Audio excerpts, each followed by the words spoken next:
They took the good table. They gave me a folding chair meant for a 6-year-old. They took my father's 40 years on that land. They called it help. They took my whole life of showing up. They handed me a paper plate. Then, at my own family's reunion, in front of 90 people, a lawyer in a gray suit walked through the door. He asked for me by name. "There's no chair for you at this table, Odessa. This one's for family," Patricia said. She wasn't quiet about it. Nobody moved. Nobody spoke. 60 people kept eating potato salad like nothing had happened at all. I sat down anyway. I straightened a paper plate on my knee. I peeled a hard-boiled egg for a little girl who didn't understand what she'd just watched. Patricia didn't know she'd just detonated her own life. She didn't know the hall she was standing in already had my name on the deed. She didn't know about the cedar box my father left me. I hadn't opened it in 6 years. It said, in his handwriting, "Wait until they finally ask you to sit down." She was about to find out. So was everybody else in that room. But before any of that, let me take you back. 6 months before the reunion, before the lawyer's car pulled into the gravel lot, before Patricia's face went the color of a dinner napkin.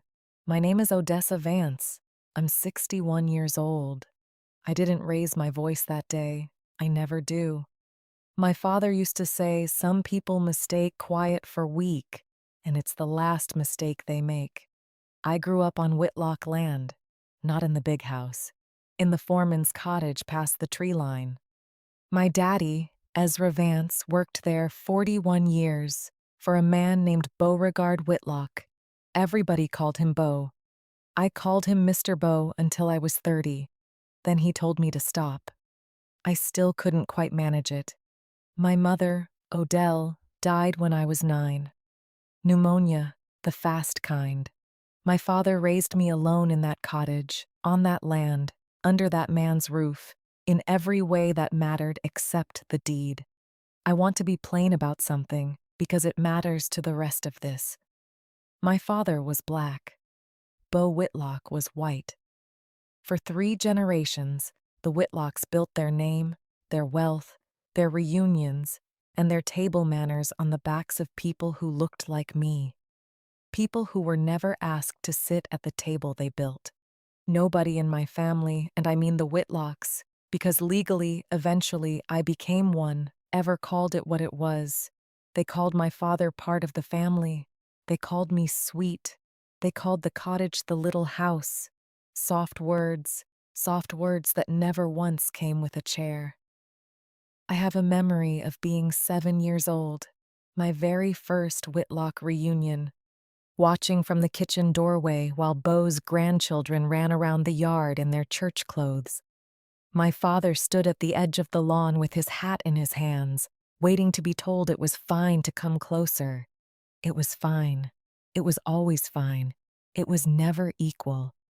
I became a nurse, then a hospital administrator, 31 years at Cabot Regional in Macon, the kind of job where you learn exactly how much a person's dignity costs when nobody's paying attention. I ran a 200-bed floor. I signed off on $11 million in annual budget by the time I retired.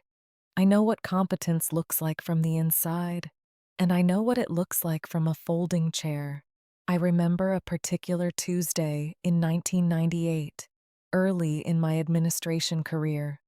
A visiting state inspector walked our whole floor looking for deficiencies, the kind of visit that could cost a hospital its accreditation if handled poorly.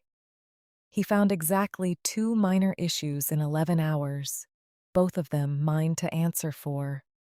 Both of them fixed before he'd finished his coffee. He told my supervisor afterward that he'd never seen a floor run tighter on a budget that thin. My supervisor, a white man named Dale Furnish, took the compliment standing beside me. He never once mentioned my name in the report he filed. I didn't make a scene about it. I made sure instead that every inspection after that one included my name on every document that crossed the inspector's desk. Quietly, procedurally, the exact kind of correction that doesn't announce itself as an act of dignity, but functions as one anyway. That's the habit I carried into every Whitlock reunion for 30 years. The same quiet insistence on being properly counted, even when nobody around me seemed to notice I was doing it. I kept receipts, I kept dates, I kept a small ledger in my own home of every dollar I ever spent on this family's gatherings.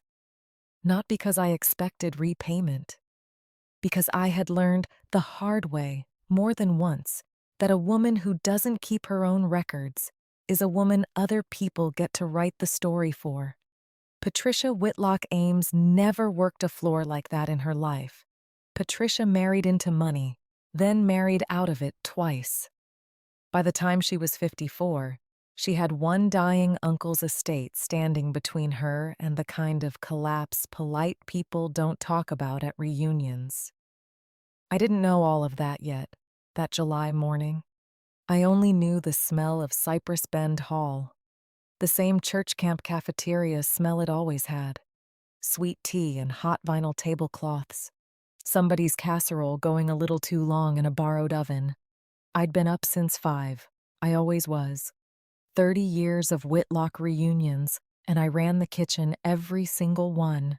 Not because anybody asked nicely, because if I didn't, 90 people would eat cold chicken and warm potato salad, and somehow that would also become my fault.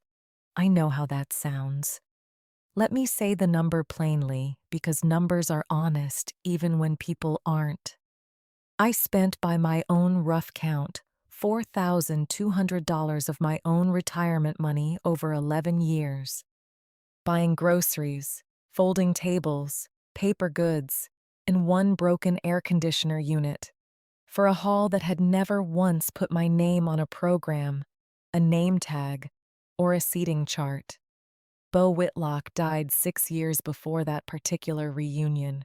Congestive heart failure. Slow.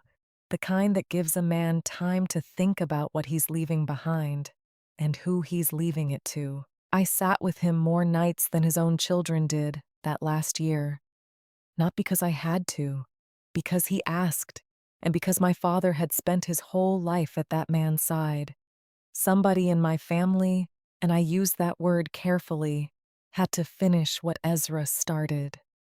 Beau said something to me on one of those nights, in October, with the window cracked so he could smell the cut hay. He said, "Odessa, the ones who set the table rarely get remembered. I mean to fix that, if it's the last thing I sign." I didn't understand it then. I thought it was medicine talking. Morphine says a lot of things a person means, and a lot of things they don't. 2 weeks after his funeral, my father, 83 by then, and moving slow, handed me a cedar box. Small, dovetailed corners, a little brass hasp with no lock on it, just a loop of twine holding it shut. He said, "Beau wanted you to have this. Don't open it yet." I said, "Daddy, that doesn't make sense. Why would he leave me something and tell me not to look at it?" My father looked at me the way he used to look at a fence line before a storm, like he was already counting the repairs. He said, "Because it isn't time. You'll know when it's time. When they finally ask you to sit down at that table, that's when you open it, not one day before." I asked him what he meant by they. He wouldn't say more. My father died 8 months later, quietly, in his sleep, in the same cottage he'd lived in for 51 years.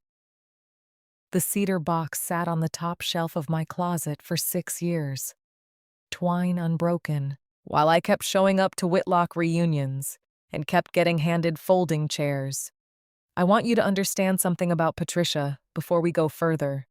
Everything that happened at that reunion started with her, and it started long before that July. Patricia was Beau's actual blood niece, his sister's daughter. The closest thing to a direct descendant left, once his own 2 children had scattered to Charlotte and Tampa and mostly stopped coming to Georgia at all. Patricia had appointed herself the keeper of the Whitlock name, the way some people appoint themselves the loudest person in a room. She married a man named Grant Ames, an insurance executive with a smile like a closing argument. Together, they built a life that looked, from a distance, like old money: a lake house on Sinclair, a boat, two kids at a private academy in Macon, from a distance. Up close, and I only learned the shape of this later, Patricia and Grant had remortgaged their own home twice in 3 years. They'd borrowed against a boat they still owed money on. 11 months before that reunion, Patricia had walked into First Sweetwater Trust, the only bank in Millers Creek. She told a loan officer named Roy Talbert that she was, in her words, about to come into a significant family inheritance. She used that promise, spoken with a straight face, to secure a $210,000 loan against the lake house. She had not been named in any will. She had not seen any trust document. She had simply decided out loud in a bank lobby that the Whitlock estate belonged to her because she carried the Whitlock blood. And I did not. I didn't know about the loan yet either. I only knew that every year Patricia found a smaller way to remind me where I stood. The year before, it had been the seating chart.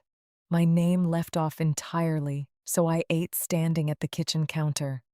The year before that, a comment about my help with the cooking, said in front of the caterer's own daughter, who looked more embarrassed than I did.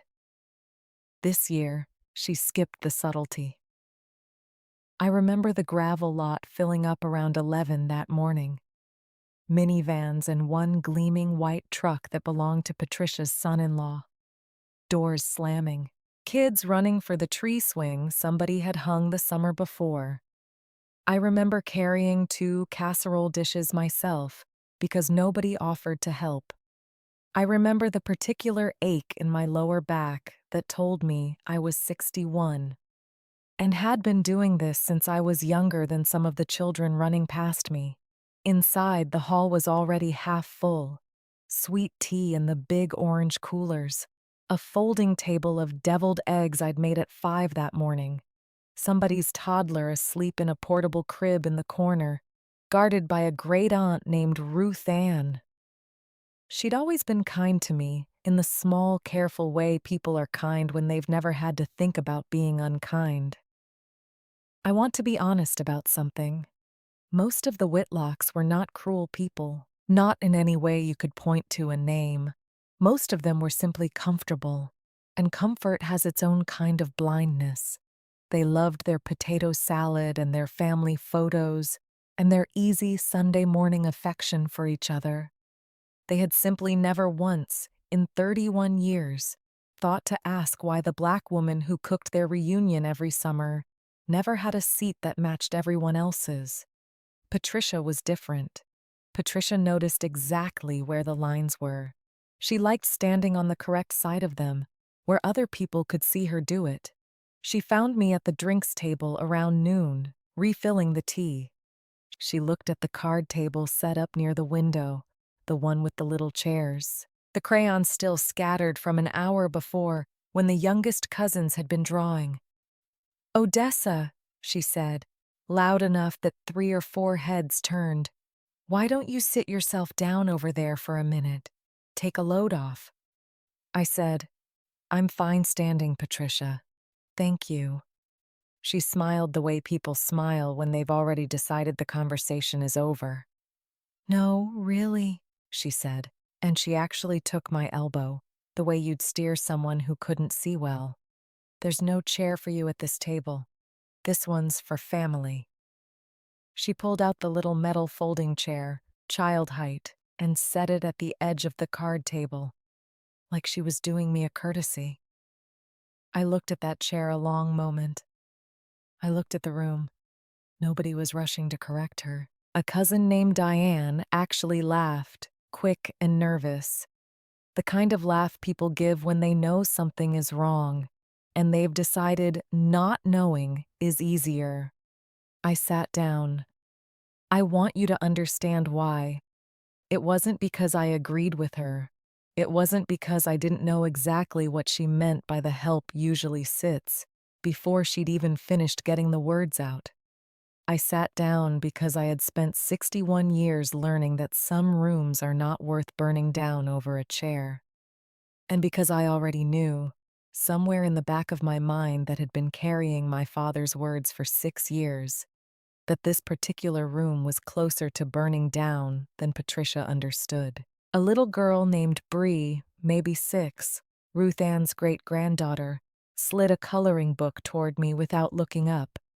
"Can you do the purple horse?" she asked. I picked up the purple crayon. I colored the horse.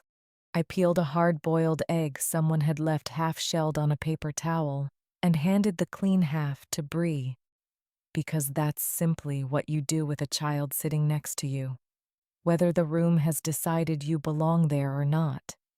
Nobody at that reunion knew that Beau Whitlock had signed an amended trust document 4 years before he died.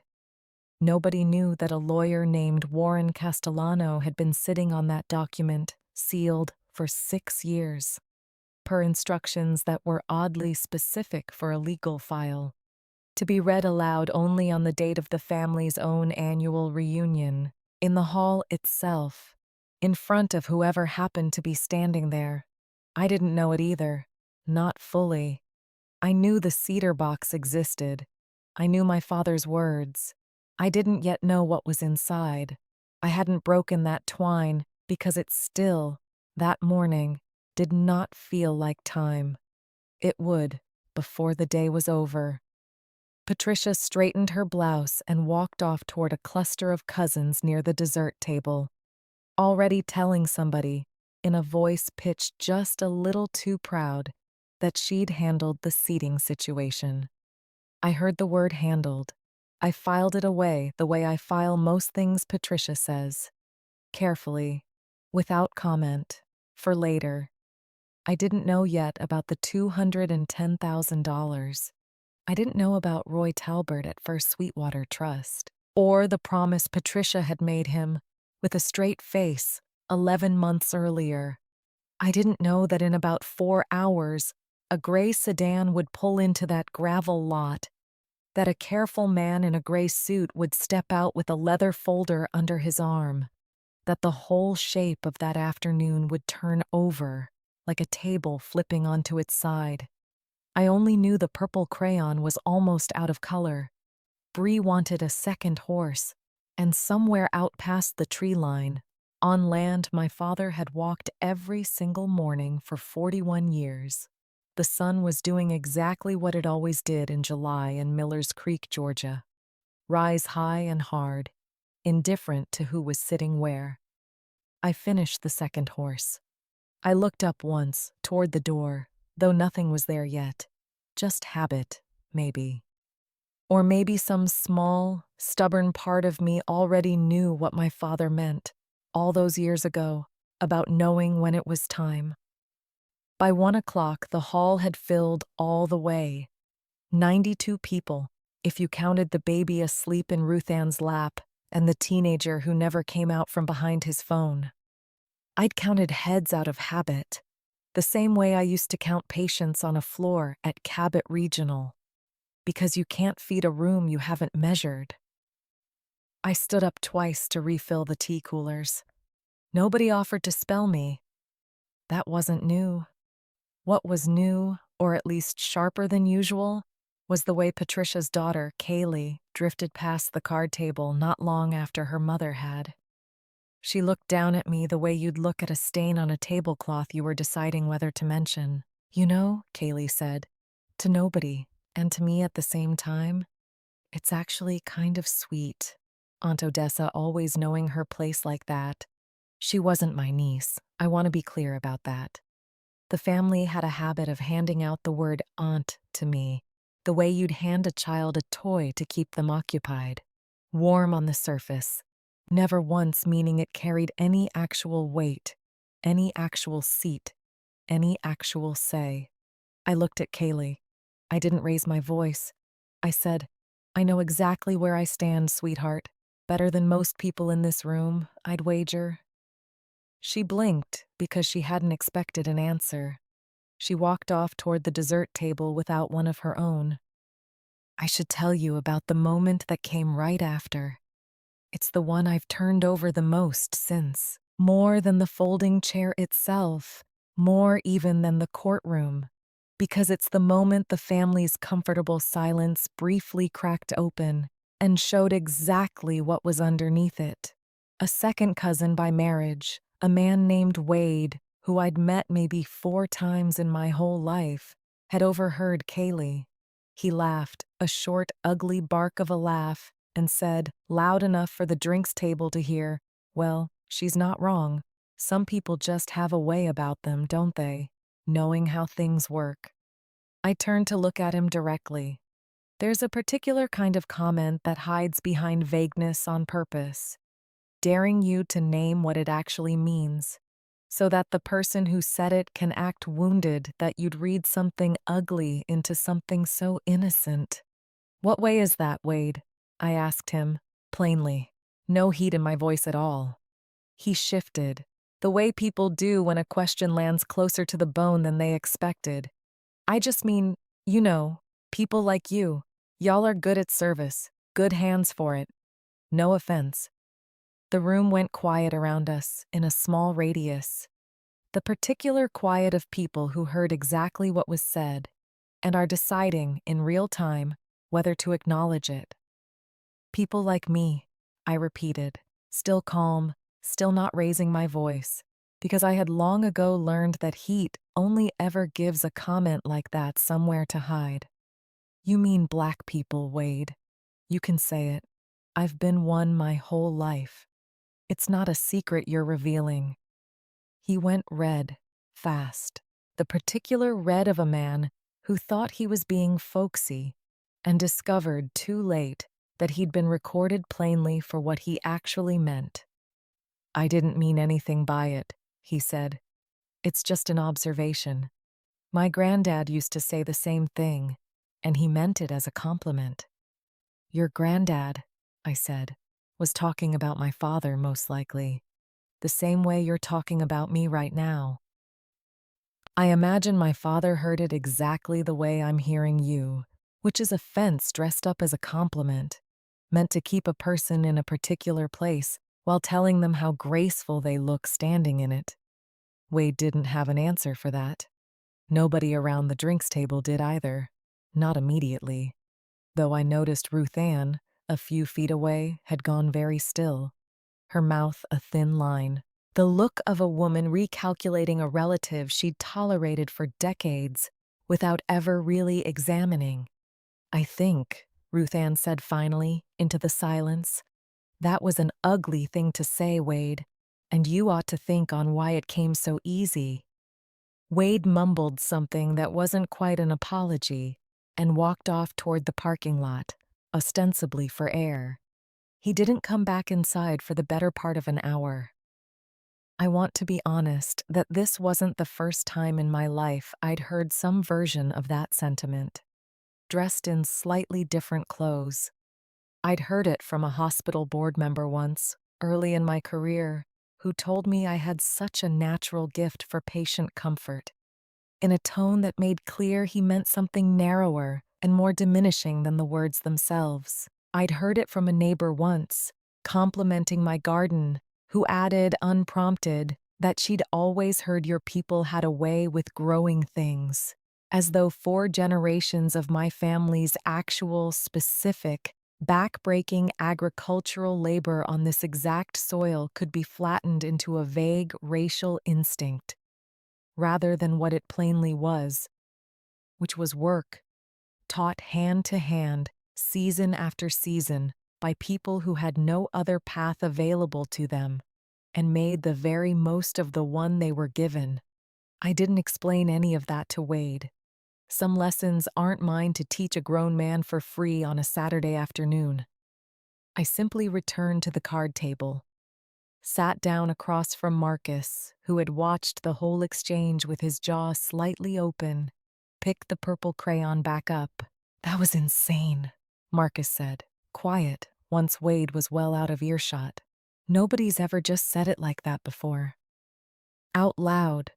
People say it out loud more than you'd think, I told him, usually softer, usually dressed up as a compliment or a joke. The volume changes.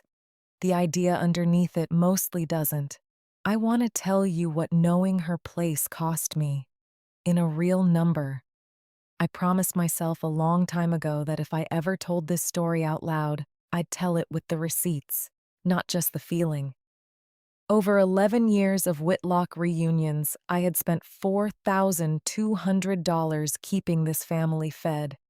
I had spent, by a rough accounting, I did once on a slow Sunday with my late husband's old ledger book, another $11,000 over 3 decades, on birthday gifts, wedding gifts, baby gifts, and one particular $5,000 loan to Patricia's own brother in 2009, never repaid, and never once mentioned again by either of us, as though silence made it disappear. $15,200. That's the number, not counting my labor, which nobody was ever going to put a figure on, because nobody had ever thought to ask what my time was worth. A boy named Marcus found his way to the card table around 1:30. He was 17. Tall the way boys get that age, all elbows. Patricia's own great-nephew by marriage, though you'd never have known it from how he treated me. He sat down in the little chair next to mine without asking, folded his long legs awkwardly under the low table, said, "This is the worst seat in the building, Miss Odessa." "It's a fine seat," I said. "Good company. You don't have to pretend with me." He picked up a stray crayon and turned it over in his fingers. I heard what Aunt Patricia said. Everybody heard it. Nobody said anything. People rarely do, I told him. It's not always because they agree. Sometimes it's just because saying something costs more than staying quiet, and most folks aren't willing to pay that price on somebody else's behalf. Marcus looked at me a long moment, the way teenagers do when they're deciding whether an adult is finally being honest with them. "Why don't you ever say anything back?" "You could. You're smarter than half the people in this room." I thought about how to answer that honestly because he deserved honesty, even at 17, maybe especially at 17. "I don't raise my voice," I said. "I raise the standard. There's a difference. It takes longer to see, but it lasts longer too." He didn't fully understand it. I didn't expect him to. Not yet. But he stayed at that little table with me for the better part of an hour, coloring badly on purpose to make Bree laugh. It was the first time all day anyone in that hall had chosen to sit beside me rather than assign me a seat. I want to go back further for a moment, because you should understand what I mean when I say 51 years, and what I mean when I say my father waited. Ezra Vance started working Whitlock land in 1962, when he was 19 years old, hired by Beau's own father, a harder man named Cyrus Whitlock, who never once called my father anything but boy in the 12 years he lived to know him. My father used to tell me that Cyrus paid him in cash, always a little short, always with an explanation about the cost of the cottage, the cost of the seed, costs that were never actually his to charge against another man's labor. When Beau took over the farm in 1974, something shifted, slowly, the way most real changes do. Beau raised my father's pay without being asked. Beau came to my mother's funeral in 1971 and stood at the back, hat off, the only white man there who did. Beau, over the following decades, gave my father something no employer before him ever had: the plain, ordinary courtesy of being treated like a man whose word was worth keeping. It wasn't equality. I want to be honest about that too.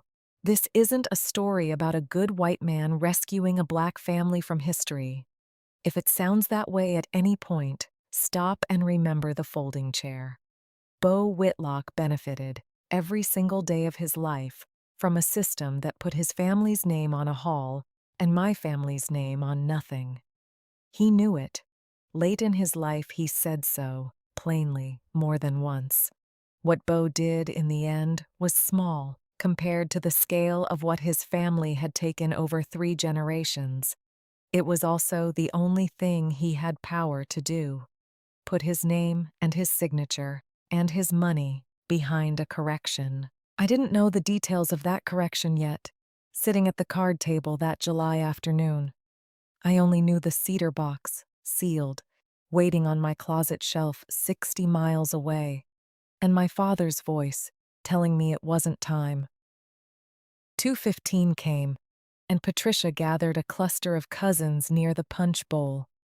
The kind of gathering that has a gravity to it, pulling people in from across the room, the way a spilled drink pulls attention. I watched from the card table. I always watched.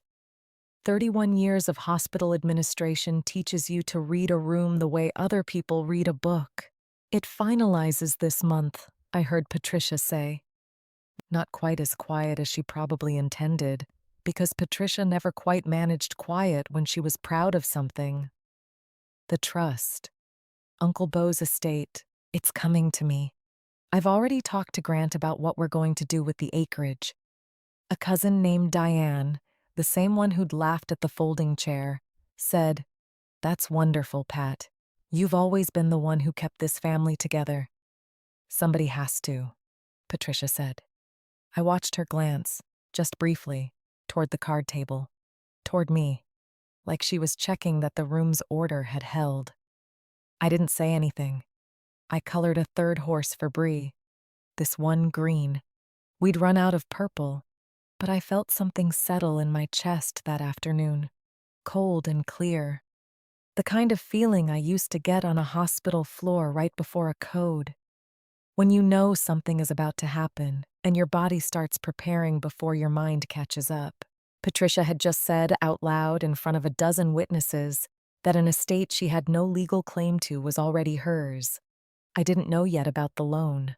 I didn't know about Roy Talbert or the lake house or the $210,000 riding on a promise Patricia had made to a bank with a straight face and empty hands. I only knew that she sounded like a woman who had already spent money she didn't have. In my experience, running budgets for 31 years, that particular sound, that particular confidence, is usually the sound right before the numbers catch up to the story. At 2:40, a car pulled into the gravel lot. I heard it before I saw it. Tires on loose stone.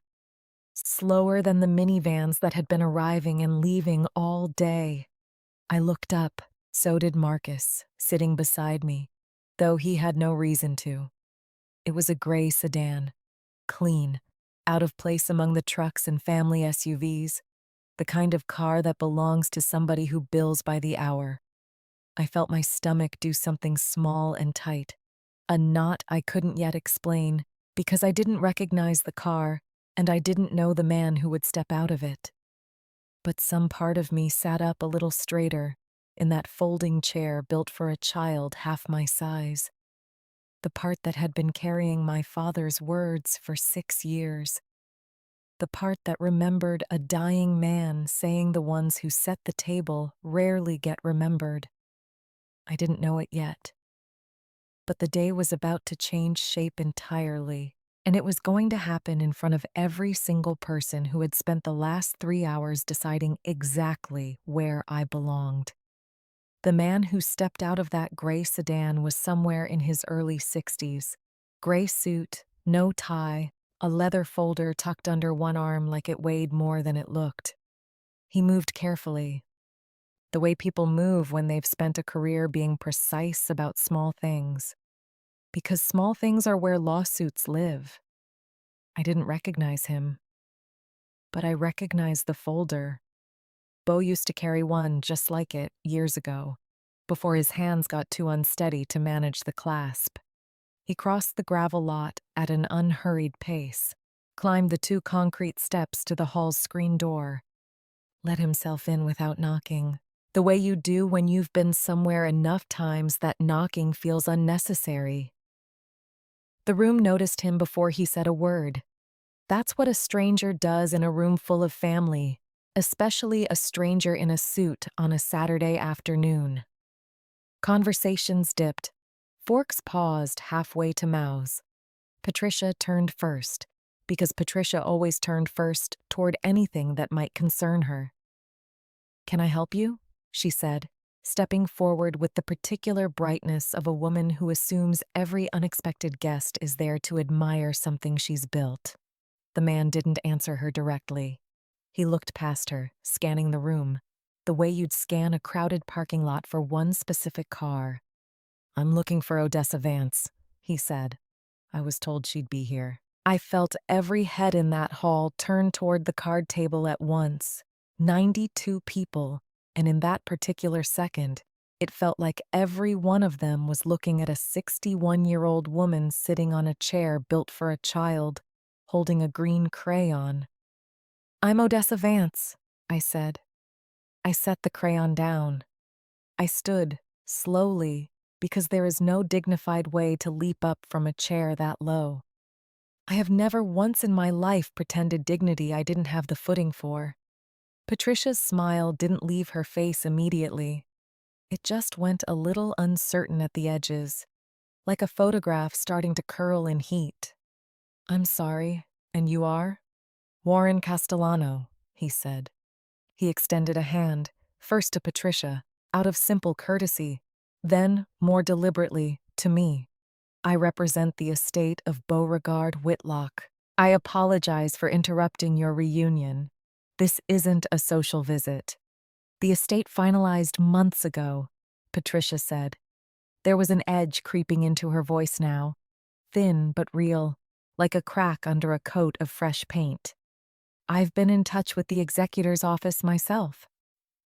"You've been in touch with the general estate," Warren said, mild, unbothered, a man who had clearly had this exact conversation before and knew exactly how it would go.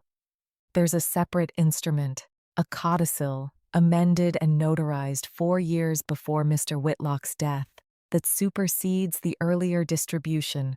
I was instructed specifically to deliver it on the date of this reunion, in this hall, in the presence of the family. I want to tell you what that room sounded like in the silence that followed. Silence has a texture. This one had the particular weight of 92 people simultaneously doing arithmetic they didn't want to do." "That's not possible," Patricia said. Her voice had climbed half an octave. "I would know.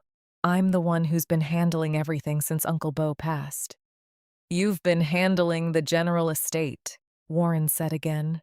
"Patient, the way a man is patient when patience costs him nothing and buys him everything. The general estate and this instrument are not the same document, Mrs. Ames." He turned then and looked directly at me. Something in his expression softened, just slightly. The particular softening of a man who has been carrying a secret a long time and is finally allowed to put it down. "Mrs. Vance," he said, "your father asked me, years ago, to make sure you were sitting somewhere you could hear this properly. I see he had reason to worry." I looked down, briefly, at the little folding chair, then back at him. "I heard just fine from here, Mr. Castellano." A ripple of something moved through the crowd. Half a laugh, half a gasp. The sound a room makes when it doesn't yet know whether to be embarrassed or afraid. Marcus, beside me, had gone very still, watching Warren the way you watch a storm cloud that's decided, definitively, which direction it's moving. "I'd like to read the codicil aloud," Warren said, "to the room now, not just to Patricia. Per Mr. Whitlock's specific instruction, if there's a table I could use."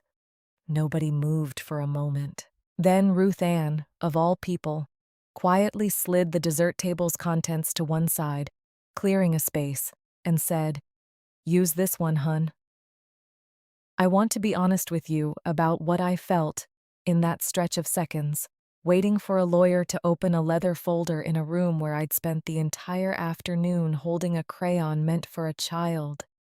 I felt something I hadn't let myself feel in years. Not fear, not triumph. Something closer to the specific stillness you feel in a hospital corridor, right before a family gets news that will reorganize the rest of their lives. I had stood in that stillness professionally, dozens of times on the other side of it, delivering the news myself. I had never once stood inside it as the person the news was about. Patricia's hand had found her husband Grant's sleeve. Grant himself looked entirely lost. A man watching a scene he hadn't been given the script for. "This is ridiculous," Patricia said, though the word came out thinner than she probably wanted it to. "Whatever this is, it can wait. We're in the middle of a family reunion." "Mr. Whitlock was very specific," Warren said, opening the folder, "that it happened here, today, in front of everyone. He was, if you'll forgive me for saying so, a man who believed some corrections only mean something if they're witnessed." I thought, in that moment, of my father's voice, 6 years old in my memory, and suddenly, as clear as if he were standing beside me. "When they finally ask you to sit down at that table, that's when you open it." I hadn't opened the cedar box. It was 60 miles away, on a closet shelf, twine still tied. But I understood, watching Warren Castellano lift a single stapled document from that leather folder, that the box had never really been about wood and brass and twine.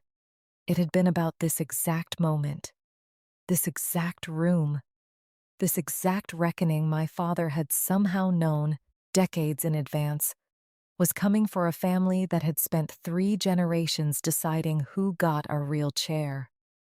Warren cleared his throat once, the small private sound of a man about to do something he has waited a long time to do properly. "With the family's permission," he said, "I'll begin." Nobody objected.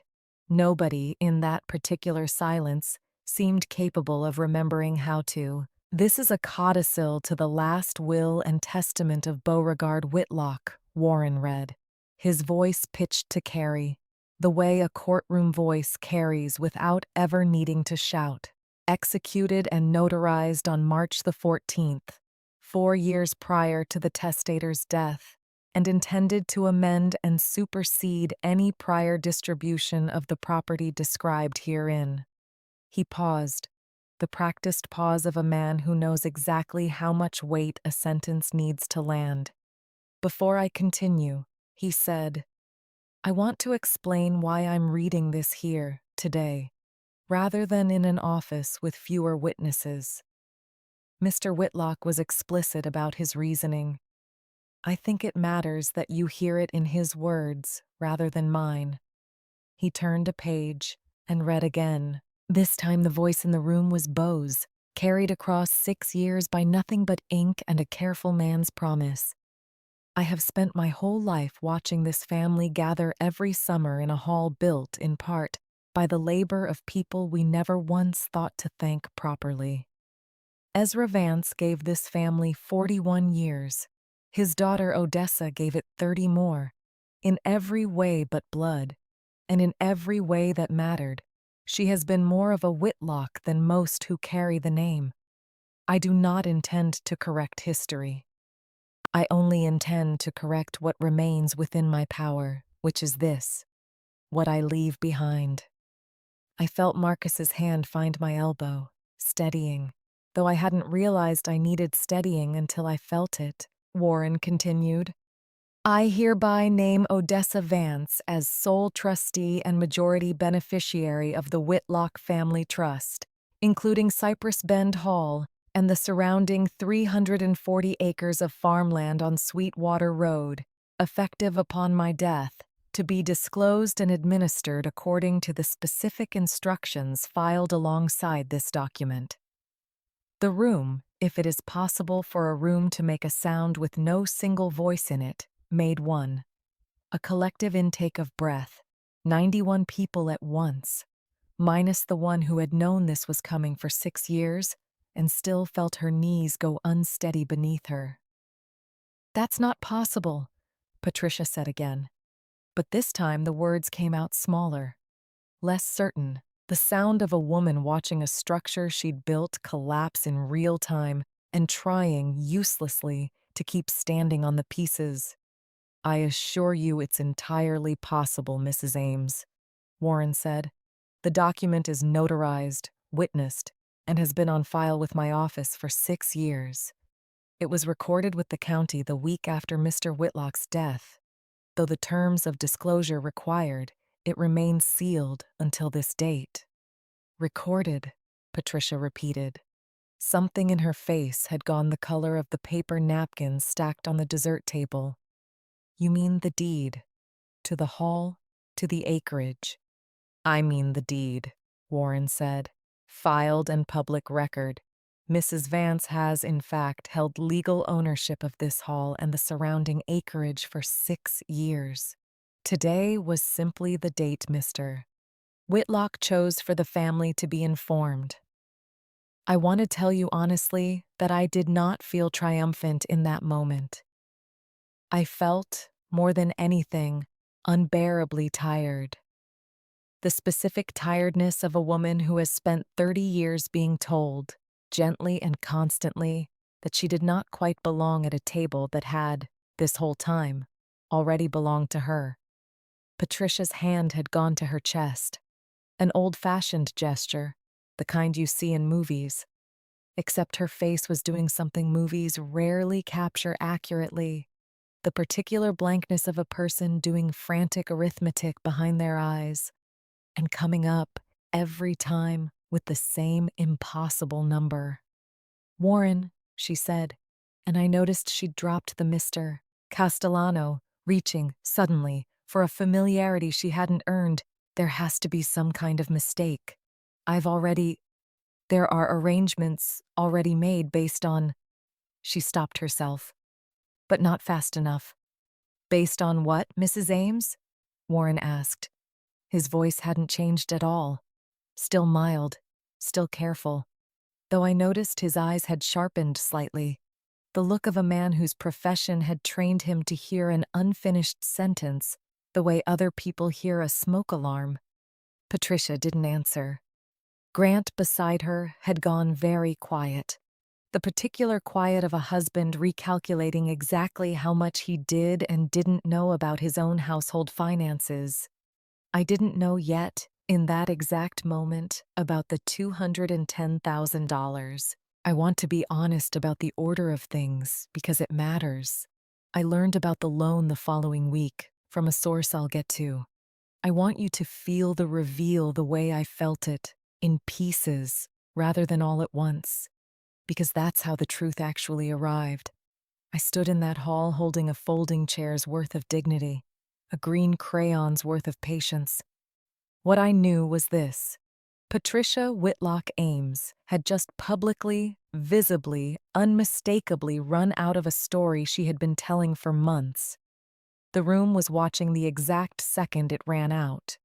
"I think," Warren said, closing the folder gently, "it might be worth continuing this conversation privately, once the reunion has concluded. I only came to disclose the trust's terms, as instructed. The rest is a family matter." But the room didn't let it go that easily. A cousin named Harold, older, quiet, the kind of relative who mostly showed up and mostly said nothing, spoke up from near the back. "Patricia," he said, "what arrangements? What did you already do?" "Nothing," Patricia said too fast. "It's not relevant."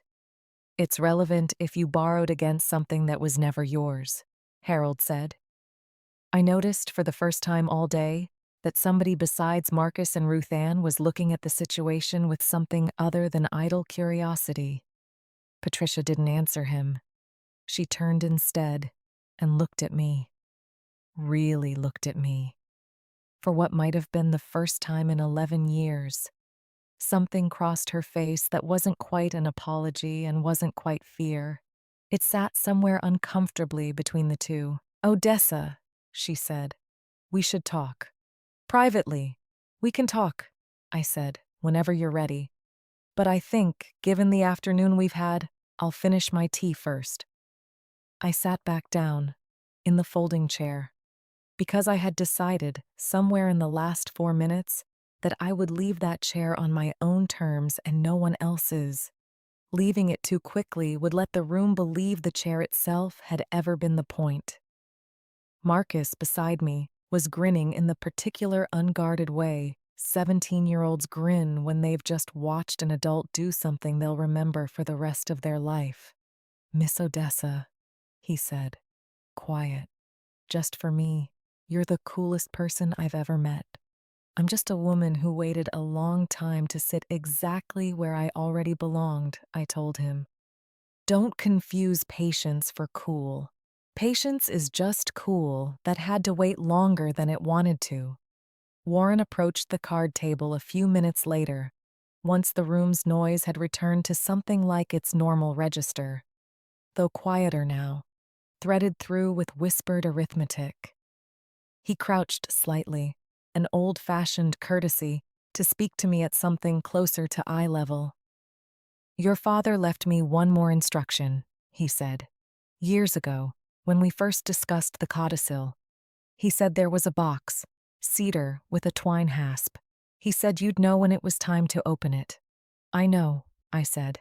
"It's at my house, 60 miles from here." "He also," Warren said, and here his careful lawyer's voice softened into something more personal, "asked me to tell you something. If this day ever came the way he pictured it, he said, tell her the ones who set the table finally get to sit at it. Tell her Beau kept his word." I didn't cry in that hall. I want to be honest about that too. There's a version of this story people expect, where the wronged woman finally breaks down in front of the family that wronged her, and everyone understands at last the size of what they did. That's not what happened. What happened is I sat very still, in a chair built for a child, holding a green crayon. I felt something settle in my chest that had been unsettled for exactly as long as I could remember. I said, "Thank you, Mr. Castellano. I think it's time I went and opened that box." I stayed another hour at Cypress Bend Hall after that. Leaving too fast would have looked like fleeing. I had not spent 30 years building the kind of composure I had, just to spend it running for my car. I helped Ruth Ann pack up the leftover deviled eggs. I let Bree color a third horse, this one blue, since we'd worked through purple and green both. I watched Patricia move through the room in tight, careful loops, speaking to cousins in a hushed voice. I watched the particular way people leaned away from her now, not out of cruelty, out of the same instinct that makes you step back from a structure that's just been declared unsound. Nobody apologized to me that afternoon. I want to say that plainly, because people imagine these moments end with someone falling to their knees, weeping, begging forgiveness in front of witnesses. Real families don't usually work that way. Real families go quiet and awkward, and then slowly, unevenly, start treating you like you were always exactly who you'd just been proven to be. Marcus walked me to my car around 5. "You're not mad," he said. It wasn't quite a question. "I'm tired," I told him. Mad and tired aren't always the same thing. Sometimes tired is what's left after you've already spent all your mad years ago on smaller rooms than this one. I drove the 60 miles home with the windows down. The air conditioning in my old sedan had never fully recovered from a summer 3 years back. I wanted the wind loud enough that I didn't have to think, for an hour, about anything at all. My house sat on 4 acres outside Macon. Modest. Paid off 11 years. The one thing in my life that had only ever belonged to me and nobody else. I went straight to the bedroom closet, reached to the top shelf, past winter coats I rarely needed in Georgia. Brought down the cedar box. It was lighter than I remembered. 6 years of imagining a thing does strange work on its actual weight. I sat on the edge of my bed and untied the twine, my fingers slower than I wanted them to be, not from age, from the particular reluctance you feel opening something you've waited half a lifetime to be ready for. Inside was a single folded letter, cream paper, the ink slightly faded. Beneath it, a smaller item wrapped in a handkerchief that had once, I recognized, belonged to my mother. I unfolded the letter first. Odessa, it began, in Beau's hand, shakier than I remembered his handwriting being, dated the same March he'd signed the codicil. If you are reading this, then the day has finally come, and I imagine it did not come easily, because I know this family, and I know how long they can hold on to a habit of not seeing what's standing right in front of them. I want to tell you something I never managed to say properly while I was alive, partly out of cowardice, partly because some truths are easier written than spoken, by a man who benefited his whole life from not having to say them. Your father built more of what this family calls its legacy than any Whitlock whose name is on the deed. He built it with his hands, his patience, and 41 years of a kind of loyalty this family did not earn and rarely deserved. You built the rest, in the quiet years after, feeding this family, tending to me, holding a place at a table nobody thought to give you a chair at. I cannot undo history. I have thought about this more than you know, in the slow nights near the end, when there was nothing left to do but think honestly. What I can do is make sure that whatever comes after me carries your name instead of continuing to erase it. The hall, the land, the trust, all of it, is yours now, and has been since the week I died, though I asked Warren to wait until this exact day to say so, because I wanted my family to hear it the way they've made you hear things your whole life, standing up, in public, with no warning and no softening. I am sorry it took me this long. I am sorry it took my death to finally do it. I hope it is enough. I hope, more than that you finally get to sit wherever you please for the rest of your life, without anyone's permission. Yours, with more gratitude than I ever said out loud, Beau. I sat with that letter a long time before I unwrapped the handkerchief. Inside was a small brass key, old, the kind that doesn't match any modern lock, and a folded scrap of paper in my father's handwriting. 3 words only: told you so. I laughed, then, alone in my bedroom. The particular laugh that arrives right behind tears, when a feeling is too large to pick just one shape. My father had known. He had known for years, waiting, patient as a fence line, for the day the family would finally, publicly, ask me to sit down.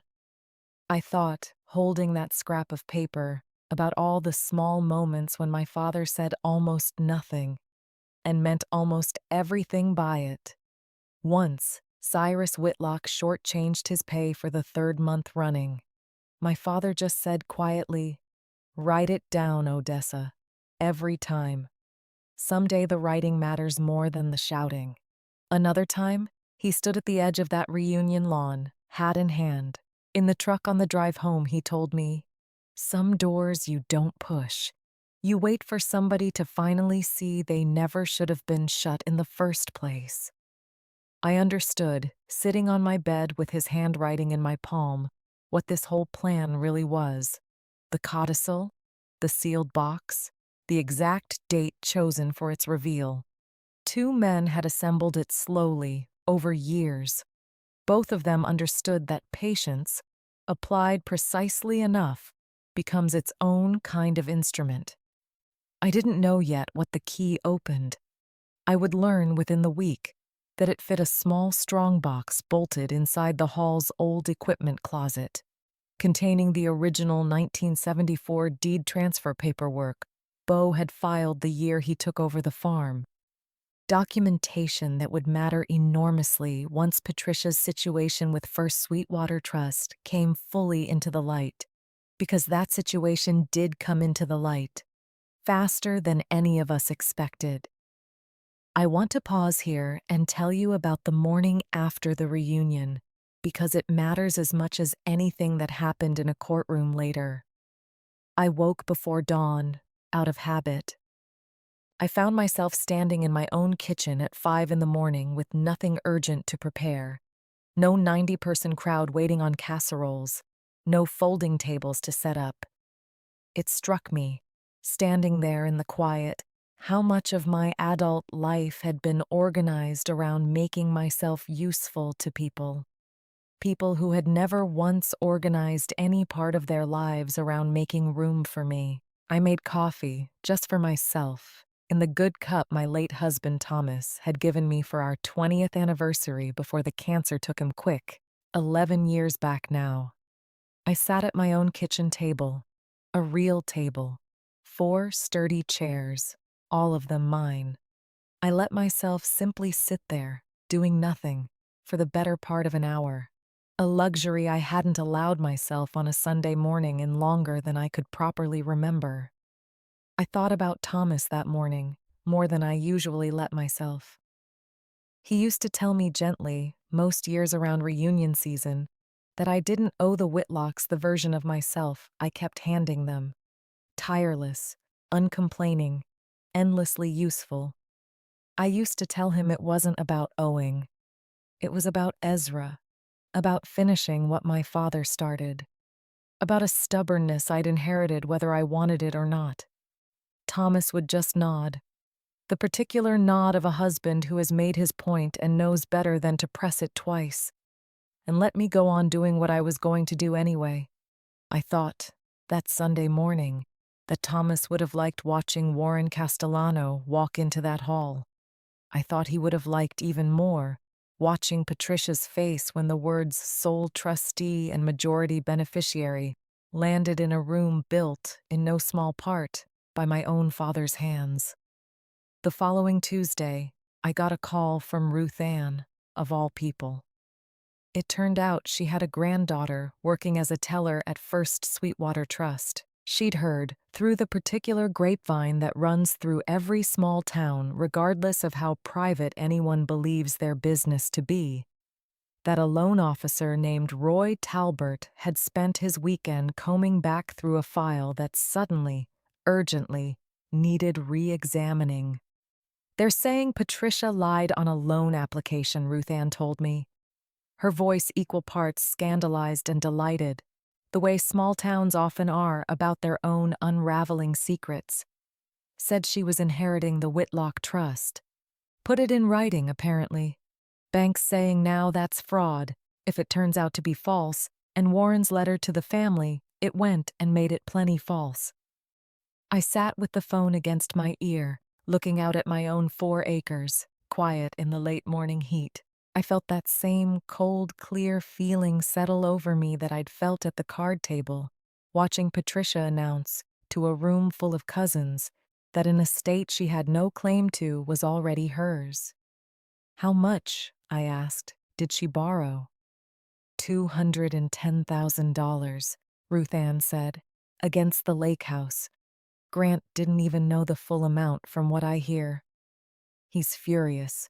Word is he's already talked to a divorce attorney, though Lord knows that family loves a scene almost as much as it loves pretending it doesn't." I didn't feel triumphant hearing that number either. I want to keep being honest with you about that. There's a temptation, telling a story like this, to let the villain's collapse feel like a gift you're owed. A prize at the end of a long humiliation. It didn't feel like a prize. It felt like watching weather finally arrive. Weather that had been building on the horizon for a very long time. Inevitable, impersonal, entirely of Patricia's own making. "What are you going to do?" Ruth Ann asked, "about the hall, about the land?" "I'm going to think about it properly," I said. "It's not a small thing, inheriting 340 acres and a building your whole family has eaten Thanksgiving dinner in for 50 years. I want to be careful with it. Careful the way my father was careful with everything he ever built." "You could sell it," Ruth Ann said. "Nobody would blame you." "I know," I said. But I don't think that's what Bo meant. When he said he wanted to fix what remained in his power, I think he meant for it to still be a table. Just one where everybody finally gets an honest seat. I didn't know yet exactly what that would look like. I only knew, hanging up the phone that Tuesday morning, that the reckoning wasn't finished. Not entirely. Whatever came next would happen the same way everything else in this family always had. Slowly, then all at once, in front of everyone who'd spent years assuming the story would never turn. I went to church that Sunday morning, the way I had every Sunday for as long as I could remember. At Mount Zion Baptist off Route 9, the same small brick sanctuary where my mother's funeral had been held 52 years earlier, where my father had ushered every Sunday of his adult life, until his knees finally wouldn't let him stand that long anymore. Word travels fast in a small town, and it had already traveled through Mount Zion by the time I arrived. Mother Estelle Jackson, 89 years old, who had known my father since before either of them could vote, took my hand in the vestibule before the service even started, held it there a long moment. "I heard," she said, simply. "The whole county's heard. Ezra Vance's girl, finally sitting where she always should have." "I don't know that I'm sitting anywhere different yet, Mother Estelle," I told her. "Just that people finally know I could." "Same thing, in the end," she said. "Knowing is the seat. Everything after that is just furniture." The choir sang that morning the way it always did, full-throated and unhurried. I sat in my usual pew, fourth from the back on the left, the same pew my parents had sat in for decades. I let the music do the work grief and vindication both sometimes need done for them. Some feelings are too large for plain conversation. They need a hymn structure to move through a body properly. After the service, a line of people I'd known my whole life came to speak to me. Some of them relatives of families who'd worked Whitlock land generations back. Some of them simply neighbors who'd heard the story secondhand and wanted to say, in their own way, that they'd seen something true finally get said out loud, in a county that didn't always reward truth-telling. A deacon named Solomon Prelo, who'd farmed 40 acres of his own family's land his whole life, land his grandfather had bought outright in 1961 after decades of scraping together every spare dollar, told me something I've carried since. Most of us, he said, spend our whole lives proving we belong somewhere, one small polite performance at a time. It's a rare thing, getting to stop proving it all at once, in a single afternoon, in front of the very people who made you audition in the first place. I thought about that the whole drive home, past the cut hayfields, past the turn for Sweetwater Road, past the gravel lot at Cypress Bend Hall itself, empty now, waiting. Warren called me that same Friday, 4 days after the reunion, and asked if I could come to his office in Macon. I drove in that afternoon, past the hospital I'd spent 31 years working inside, past the church my mother was buried from, past all the ordinary landmarks of a life that suddenly felt like it belonged to a different woman than the one sitting at a card table a week earlier. His office was small, orderly, law books arranged more for comfort than show. He had the original 1974 deed transfer laid out on his desk when I arrived. The strongbox key had done its work exactly as my father intended. "I want to walk you through what you actually own," he said, "because I don't think anyone properly explained the scale of it at the reunion, and scale matters here." He laid it out plainly. Cypress Bend Hall itself, appraised at just under $400,000. The 340 acres of farmland along Sweetwater Road, valued, at current agricultural rates, at just over $1,600,000.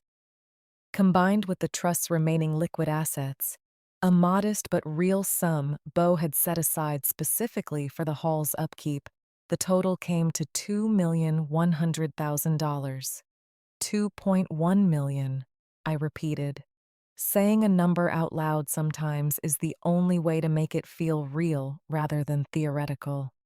Your father worked that land for 41 years, Warren said. By any honest accounting, some meaningful share of that value exists because of labor this family never fully compensated. Mr. Whitlock understood that.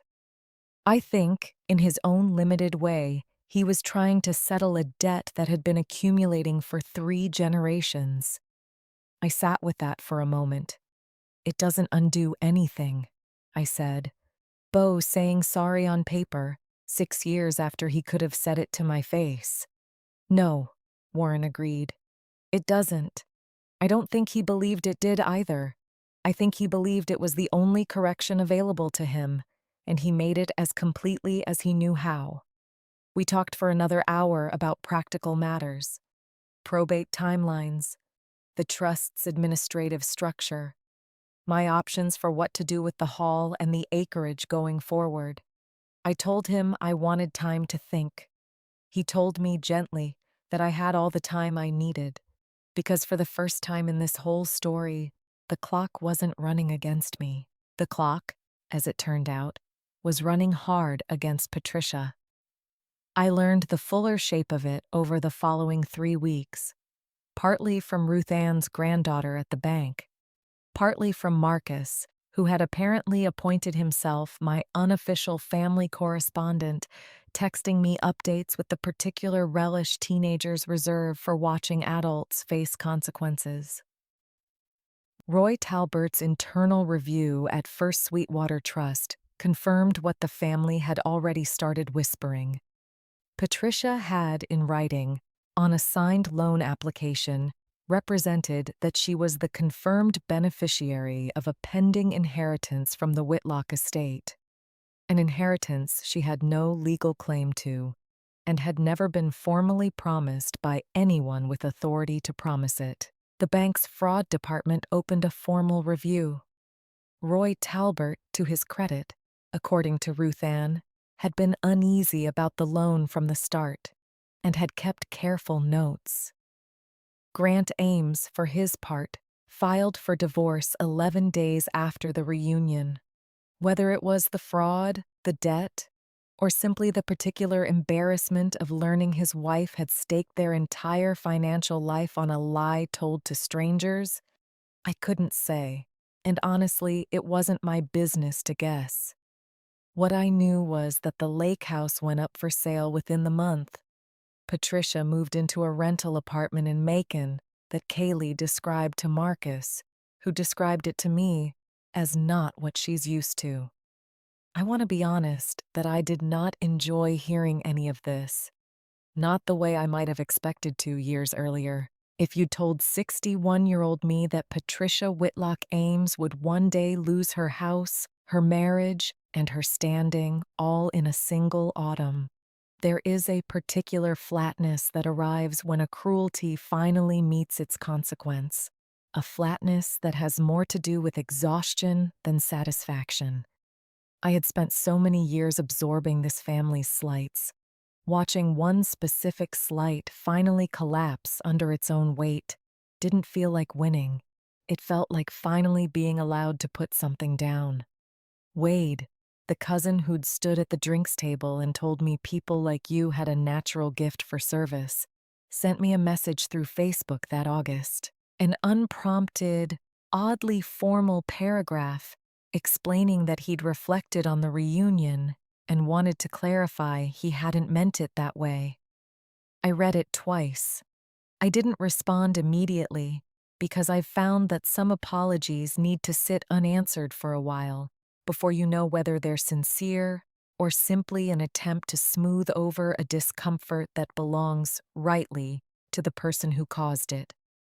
I answered him eventually, in October, a short message. I told him that intent rarely changes impact, but that noticing the gap between the two, on his own, without anyone forcing him to, was worth something.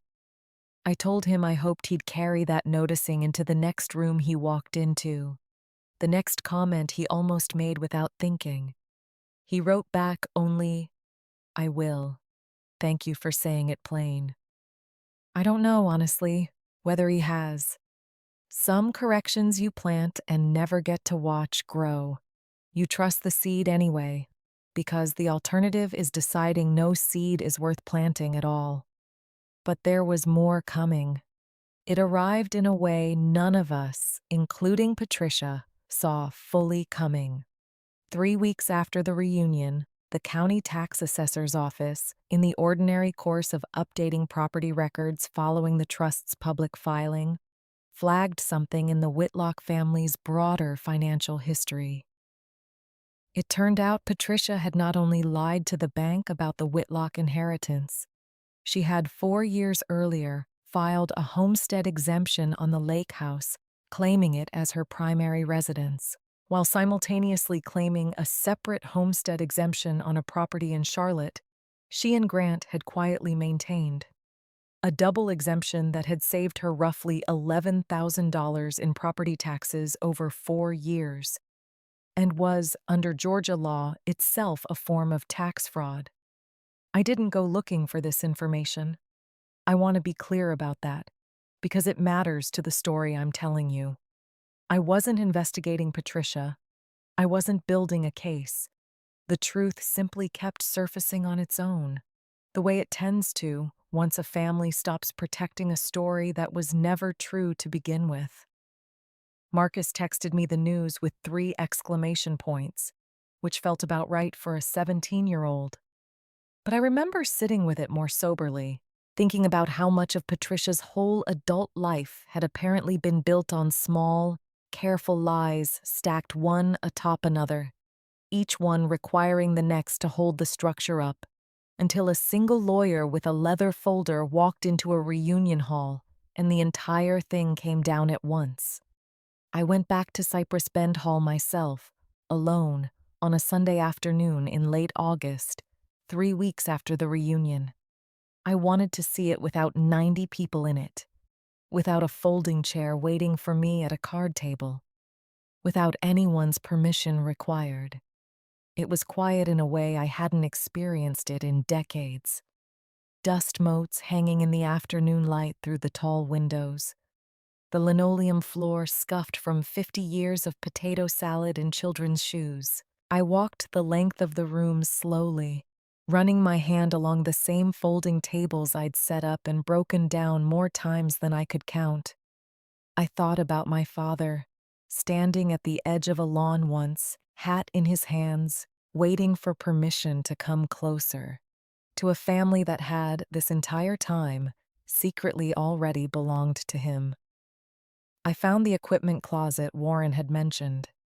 Inside it, bolted low against the back wall, the small strong box the brass key was made for. I opened it there, alone, in the quiet hall. I found exactly what Warren had described: the original 1974 deed transfer, brittle with age, Beau's father Cyrus's signature beside my father's, witnessed by a county clerk whose name I didn't recognize. A piece of paper that had sat hidden for 50 years, quietly proving a truth this family had spent 3 generations declining to acknowledge out loud. I sat on an overturned bucket in that equipment closet for a long while, that old deed in my lap. I let myself finally feel something I hadn't allowed myself to feel at the reunion, in front of everyone. Some things are too large to feel while you're also managing a room's reaction to you feeling them. I cried, quietly, for my father, who had waited 51 years for a correction he did not live to see completed. I cried for my mother, who never got to see any of this. I cried, a little, even for the 7-year-old girl I'd once been, standing in a kitchen doorway, watching other children run across a lawn she'd been taught not to expect to run across herself. Then I wiped my face, folded the deed back into its box, went home. Grief, in my experience, needs its private hour. The rest of the story still had work to do. That work arrived formally 3 weeks later in the form of a probate hearing at the Sweetwater County Courthouse, called not because anyone contested Bo's codicil, but because Patricia's attorney, in a last effort to salvage something from her collapsing finances, had filed a motion challenging the trust's validity, arguing undue influence. The tired old claim families reach for when they cannot accept that a dying man simply changed his mind about who deserved his gratitude.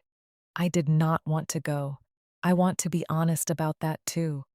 I had spent one very public afternoon already proving to a room full of relatives that the truth didn't need me to raise my voice in order to matter. Part of me wondered whether a courtroom needed anything further from me at all. But Warren was clear that my presence would matter. Not because the law required it, because a judge, weighing a claim of undue influence, benefits from seeing exactly who the supposedly undue influence had been exercised upon. So on a bright Thursday morning in September, I put on the same navy dress I'd worn to my father's funeral. The only dress I own that has ever felt appropriately serious for a day. I drove to the Sweetwater County Courthouse to sit for the second time in 2 months in a room full of my family, waiting to hear whether the truth would be allowed to stand. The courtroom was smaller than I expected, wood-paneled, a little worn at the edges, the way most small county courthouses are, built for traffic violations and property disputes, rather than the particular kind of reckoning that had brought us all there. Patricia sat with her attorney at one table, thinner than I remembered her from the reunion, dressed carefully in a gray suit that looked like it was trying hard to project a competence her life no longer had. Grant was not with her. I noticed that immediately. The empty seat beside her, a small, quiet fact that said more than any testimony would. I sat with Warren at the other table, Marcus and Ruth Ann 2 rows behind us, along with, to my genuine surprise, Harold, the quiet cousin who had asked Patricia the one honest question anybody had asked her at the reunion. He caught my eye briefly and nodded, the small nod of a man who had decided, belatedly but sincerely, which side of this particular truth he wanted to stand on. Judge Colleen Marsh, a woman in her 50s with silver-streaked hair and the unhurried manner of someone who had heard every kind of family arrange itself around every kind of grievance, called the room to order. Patricia's attorney opened first, arguing what these arguments always argue: that Beauregard Whitlock had been elderly, medicated, and susceptible to influence when he signed the amended codicil 4 years before his death, that the timing, so soon after a series of hospital stays, suggested a diminished capacity the court should weigh carefully. I felt my jaw tighten, listening to a lawyer describe Beau, a man who had run a 400-acre farm with total clarity into his 80s, as somehow incapable of understanding his own signature. Warren rose when it was his turn, calm, unhurried, the same voice he'd used in the reunion hall. "Your Honor," he said, "I'd like to enter into evidence the notarization records from the date in question, along with contemporaneous medical documentation showing Mr. Whitlock's treating physicians certified full mental competence within 1 week of signing. I would also like to call Mrs. Odessa Vance. I want to tell you honestly that my hands were steady walking to that witness stand, though my stomach was not. 31 years of hospital administration teaches you to look calm in rooms where the stakes are enormous. I have never once let a room see the difference between the two." Warren asked me plainly to describe my relationship to Beau Whitlock. I did. The whole of it. My father's 41 years on the land. My own 30 years attending this family's gatherings. The nights I'd sat with Beau near the end of his life, while his own children stayed in Charlotte and Tampa. "Did Mr. Whitlock ever discuss his reasoning with you directly?" Warren asked. "Once," I said. In October, about 5 months before he signed the codicil, he told me, and I remember this exactly, that the ones who set the table rarely get remembered, and that he meant to fix that, if it was the last thing he signed. Patricia's attorney, on cross-examination, tried a different angle, suggesting that my closeness to Beau in his final years constituted its own form of influence, that a woman who spent so many nights at a dying man's bedside might have shaped his decisions in ways that weren't entirely disinterested. I answered him plainly, because plain answers are the only kind that survive a courtroom. I never once asked that man for anything in 54 years of knowing his family, I said. Not a raise for my father when times were hard. Not help with my mother's funeral, though we could have used it. Not a single favor. Not once, in all those years. I sat with him because my father raised me to finish what he started, and because a dying man deserves company, regardless of what he does or doesn't leave behind. Whatever Beau Whitlock chose to do with his own signature, on his own initiative, is not something I asked for, arranged, or expected. The room was quiet after that. The particular way rooms go quiet when a plain truth has just outperformed a clever argument. Judge Marsh asked a few more questions. Procedural, careful, the questions of someone who intends to make a decision that will withstand appeal. Then she called a short recess before delivering her ruling. I sat in the hallway outside the courtroom during that recess. Marcus beside me, uncharacteristically quiet for once. Ruth Ann fanning herself with a folded church bulletin, despite the courthouse's working air conditioning, an old habit that outlasted its usefulness decades ago. Patricia found me there, unexpectedly, stepping away from her attorney, who watched her go with the particular tension of a man who did not fully trust his client to speak without further damaging her own case. "Odessa," she said, and her voice had none of its reunion day brightness left in it. "Can I say something to you? Just you?" I looked at her a long moment. Then I nodded, and Marcus and Ruth Ann, without needing to be asked, stepped a polite distance away. "I've been thinking," Patricia said, "about that chair, the little one. I keep thinking about it, actually, more than anything else that's happened since." "I imagine you have," I said, not unkindly, but not softening it either. "I told myself for years it wasn't about that," she said. "About what you were. I told myself it was just, I don't know, practical. You were always working the kitchen. It made sense for you to sit near the door, near the food, out of the way of family conversation." "Patricia," I said. "You looked directly at me and said, 'There's no chair for you at this table. This one's for family.' There was nothing practical about that sentence. You meant exactly what it sounded like you meant. Some part of you has known that every single year for 11 years, whether or not you've ever said it out loud to yourself." She didn't argue. That surprised me more than anything else that morning. She simply stood there, in a courthouse hallway, in a gray suit that couldn't quite hide how much weight she'd lost since July. She let the truth sit between us. She didn't try to talk it into something smaller. "I don't know how to fix any of it," she said finally. "The house is gone. Grant's gone. My kids barely look at me the same way. And I keep thinking, if I'd just, I don't know, pulled out a real chair 11 years ago, none of this. It was never about the chair," I said gently. I found, standing there, that I didn't have any anger left to spend on her, only a kind of tired clarity. The chair was just the moment you finally said out loud what you'd been deciding quietly for years. If it hadn't been the chair, it would have been something else, eventually. A person who thinks that way finds 100 small ways to show it before they ever say it plainly. She nodded, slowly. For the first time since I'd known her, she looked less like a woman defending her position and more like a woman finally exhausted enough to hear one. "I'm not asking you to forgive me," she said. "I don't think I've earned that, and I'm not going to insult you by asking for it in a hallway before a judge tells me how much of my life I have left." "No," I agreed, "you haven't. Not yet." We were called back into the courtroom a few minutes after that.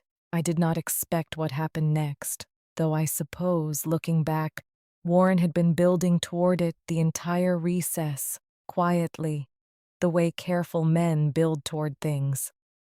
Patricia's attorney rose first, attempting one final argument that even if the codicil itself was valid, the underlying 1974 transfer of the farm's original operating authority to Bow, decades before any of this, had never been properly recorded. That this technical gap, however old, cast enough doubt on the chain of ownership to warrant further review before any final distribution.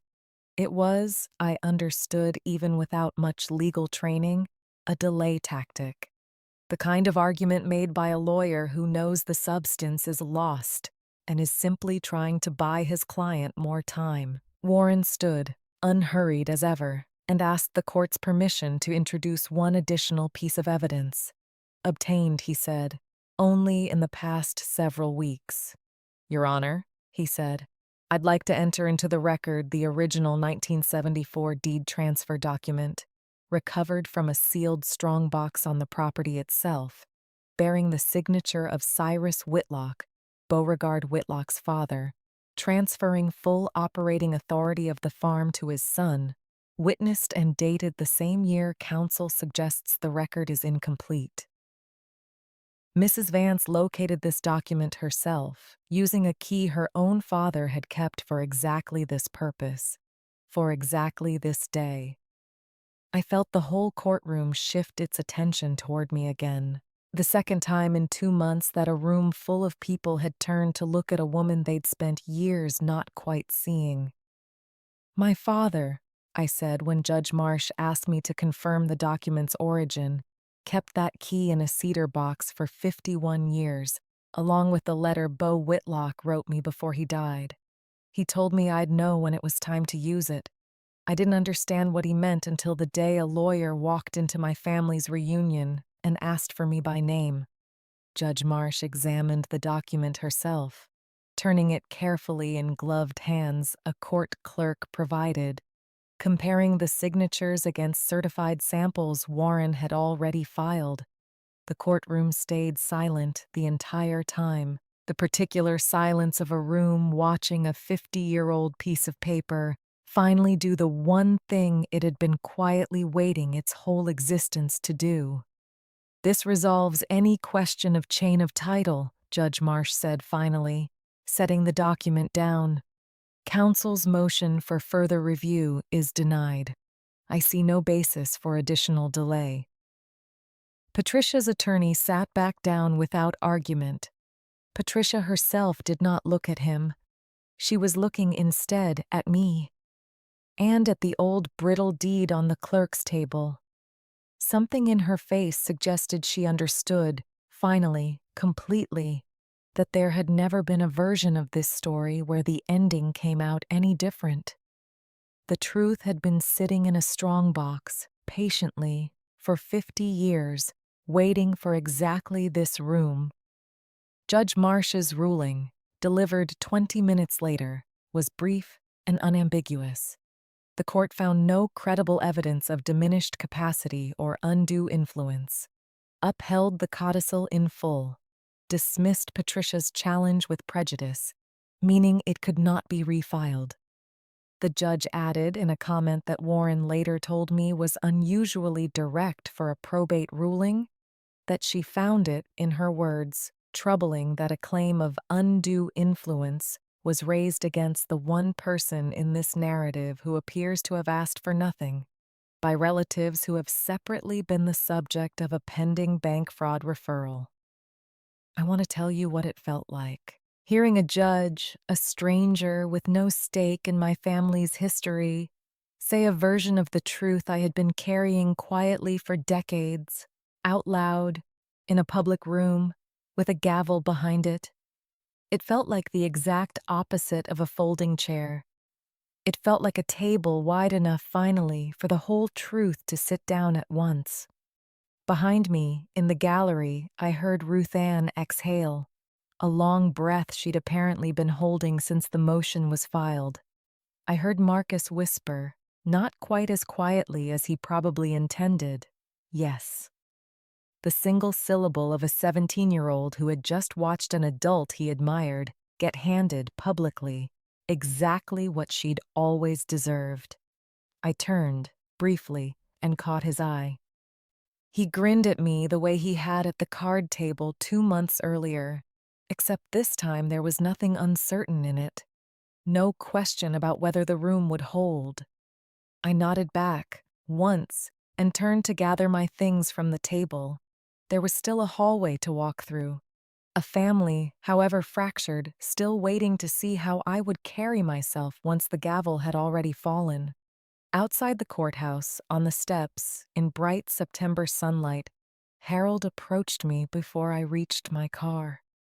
"I should have said something at the reunion," he said, "when Patricia did that. I've thought about it every day since. I'm sorry I didn't." "You said something in the room after," I told him. "That mattered more than you think. Most people never say anything at all." He nodded, looked briefly at his shoes, the way people do when they're working up to something they've rehearsed. "For what it's worth," he said, "your father was the finest man I ever knew growing up on that place. I was young when he taught me to drive a tractor. Never once made me feel like I owed him anything for it, even though I clearly did." I thanked him and meant it. I drove home that afternoon with the windows down again, the same wind loud enough to think in, except this time there was nothing left to outrun. The bank's fraud referral concluded 6 weeks later. Patricia was not criminally charged in the end. First Sweetwater Trust chose instead to call the loan in full and refer the matter to the state banking regulator for a civil review. A plausible, unglamorous outcome that nonetheless meant Patricia owed $210,000 she no longer had any realistic way to repay. On top of the back taxes, the county assessor's office eventually recovered from her double homestead exemption, another $11,000, with penalties closer to 15. I didn't celebrate any of it. I want to keep being honest about that. There's a temptation telling a story like mine to let the ending feel like a victory lap. It wasn't a victory lap. It was simply the slow, unglamorous sound of consequences finally arriving at the address they'd always been addressed to. Years overdue. The way certified mail eventually finds you, no matter how many times you've moved. Marcus's own family, I should tell you, had its own smaller reckoning that autumn, one that never made it to any courthouse, but mattered to me almost as much as the larger one did. His mother, a woman named Denise, Patricia's second cousin by marriage, called me in September, a few days after the probate hearing. She told me she'd sat her son down for a long conversation, once she'd heard, secondhand, and then directly from Marcus himself, everything he'd witnessed at the reunion, and everything he'd said to me at that little card table. "He told me what you said to him," Denise said, "about patience being cool that had to wait longer than it wanted to. He hasn't stopped talking about it since July. I wanted to thank you. Not for the estate, not for any of that, just for treating my son like his questions mattered. He's a good boy," I told her. "Better than most of the adults in that hall that day, if I'm honest." "I know it," she said. "I just wanted you to know I know it too. And I wanted to apologize, on behalf of a family that let a 17-year-old learn kindness mostly from a woman we'd spent years treating like she owed us something for showing up." I told her the apology meant something, and it did. I also told her, gently, that the best thing she could do with it was to make sure Marcus kept asking the kind of questions he'd asked me that afternoon. A family only really changes once its children start asking the questions the adults had quietly agreed, generations back, to stop asking out loud. Marcus himself, that fall, started volunteering weekends at Mount Zion's food pantry. Something he told me, a little sheepishly, he'd never once considered before that July. Before a woman half his height in a folding chair had shown him what patience with a purpose actually looked like up close. He asked me, that winter, if he could be the one to hand out the scholarship pins at the reopening. I told him nothing would honor the day more. Kaylee, Patricia's daughter, called me in October, unexpectedly, her voice smaller than I remembered it from the reunion. None of the brightness left in it that had let her call me sweet without ever once meaning it kindly. "I owe you an apology," she said, "for what I said about you knowing your place." "You do," I agreed. I had decided, somewhere in the weeks since the reunion, that I would no longer soften truths on other people's behalf to spare their comfort. "I didn't think about it the way I should have," she said. "I just repeated what I'd heard my whole life, without ever really looking at it. I'm sorry." I told her I appreciated her calling, and I meant it. I also told her that an apology only means something if it changes how a person moves through the next room they walk into, not just the last one they left. She said she understood. I hope, for her sake, that she did. Patricia herself I saw only once more that autumn, at the county courthouse again, this time for an unrelated filing related to her divorce. We passed each other in the parking lot. She stopped briefly and said only, "The hall looks good. I drove by it last week." "It does," I said. "We're planning to reopen it in the spring." "For what?" she asked. I noted this time that the question had no edge in it at all. Just plain curiosity from a woman who had lost most of what she'd once assumed was permanently hers. "A scholarship fund," I told her. "In my father's name. For kids from families like his, the kind that build a place up for generations and never get their name on the door. The hall will host it every summer, along with whatever's left of this family that still wants to gather there." She nodded slowly. There was something almost peaceful in her face, the specific peace of a person who has finally run out of the energy required to keep pretending. "He deserved that a long time ago," she said. "So did you." "Yes," I said. "We did. We didn't hug. We didn't cry together in a parking lot the way these stories sometimes end in the versions people wish were true." I simply nodded back. We both got into our separate cars and drove our separate directions.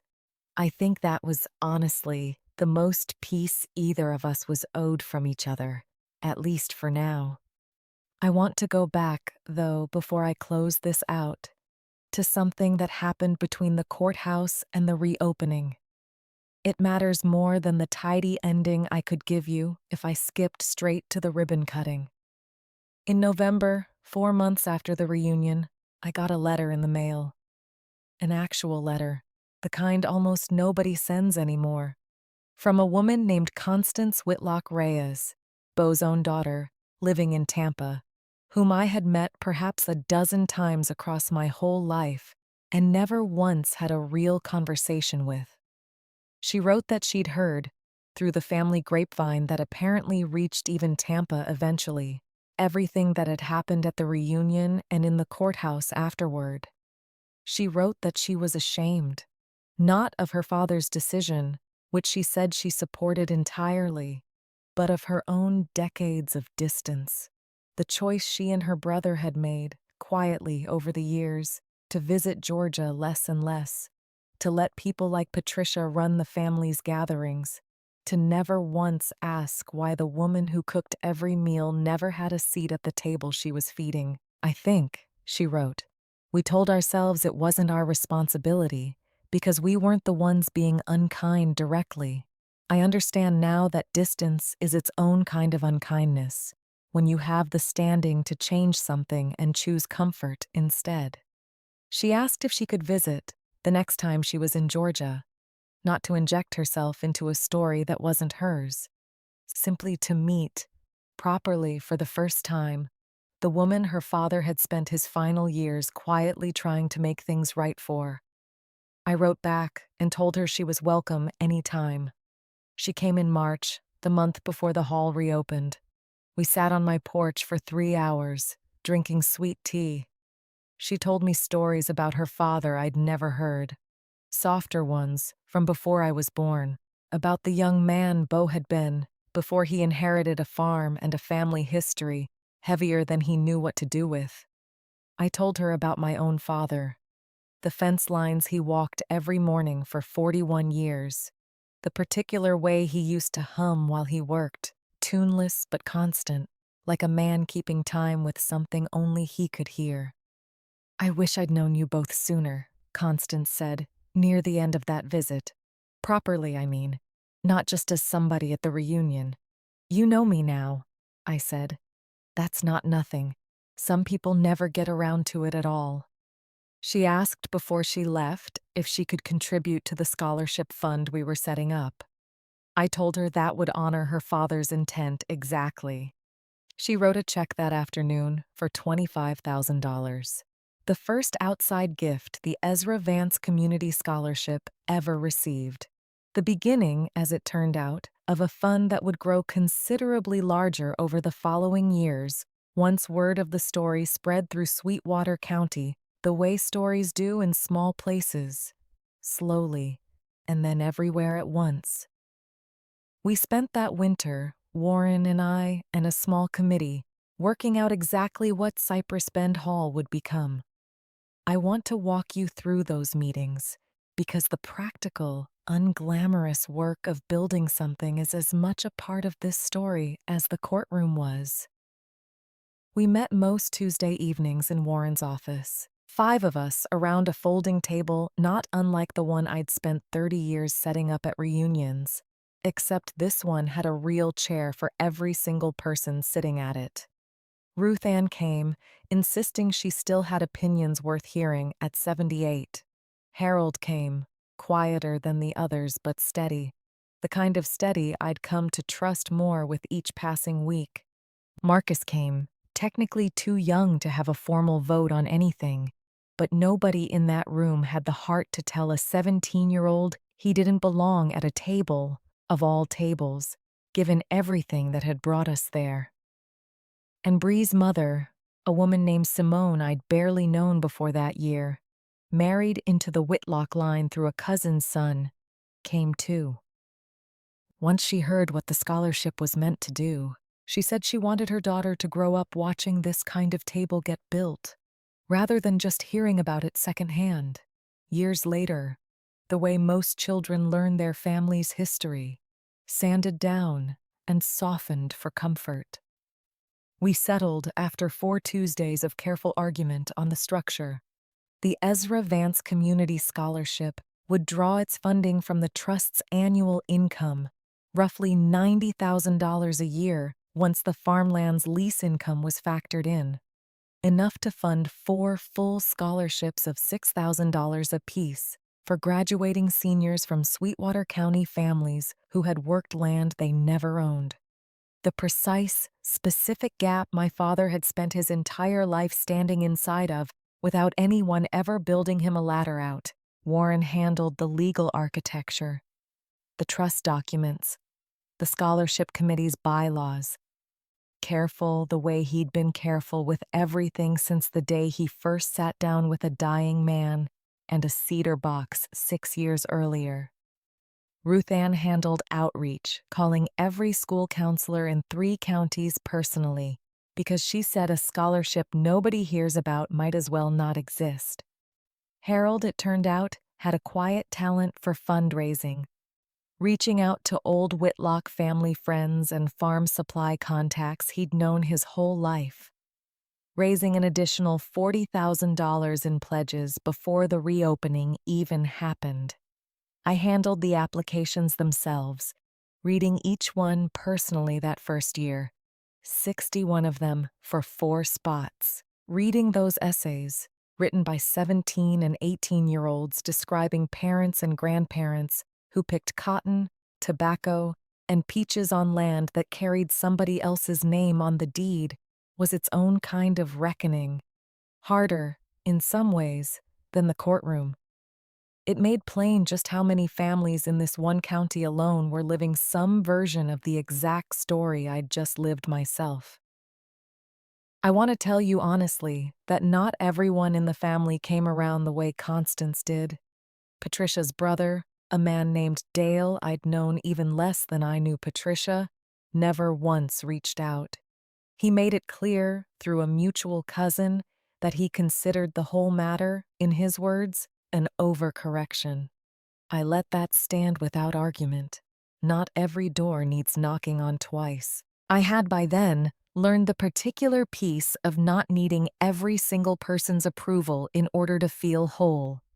Roy Talbert, the loan officer at First Sweetwater Trust, reached out to me directly that winter as well, which surprised me more than almost anything else that happened in those months. He asked to meet at the bank on a slow Tuesday afternoon, told me plainly that he'd carried some guilt over the whole affair. Having approved a loan, he now understood he should have scrutinized more carefully. I didn't ask the right questions, he said, because a woman like Patricia, well-dressed, well-spoken, married into an old local name, doesn't usually get asked the right questions. I've thought about that a lot since. About who gets believed easily and who doesn't, and why. I told him I appreciated the honesty, and I meant it. I have found across 61 years that the people worth keeping in your life are rarely the ones who never make a mistake. They're the ones willing to sit with the mistake honestly, once it's been shown to them. By the time spring arrived and the hall's reopening approached, I had made my peace. As much peace as a person reasonably makes with the whole long shape of what had happened. Not forgiveness exactly. Not for Patricia, not yet, maybe not ever, in the complete way people like to imagine forgiveness working, but something quieter and more durable than forgiveness. A kind of settled clarity about who I was, who my father had been, and what this family, for all its failures, had finally been made to see, in the plain light of a courtroom and a reunion hall both. I drove out to my father's grave the week before the reopening, at the small cemetery behind Mount Zion. I sat on the grass beside his headstone the way I used to sit beside his recliner as a girl, half listening, half simply keeping him company. I told him about the codicil, the courtroom, the scholarship, though I imagine, wherever he was, he already knew every bit of it long before I arrived to say it out loud.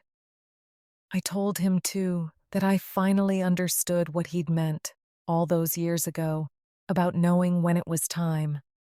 It was never really about a chair. It was about a family, mine as much as the Whitlocks, learning, all at once, exactly how long a debt can be carried quietly before somebody finally sets it down on the table for everyone to see.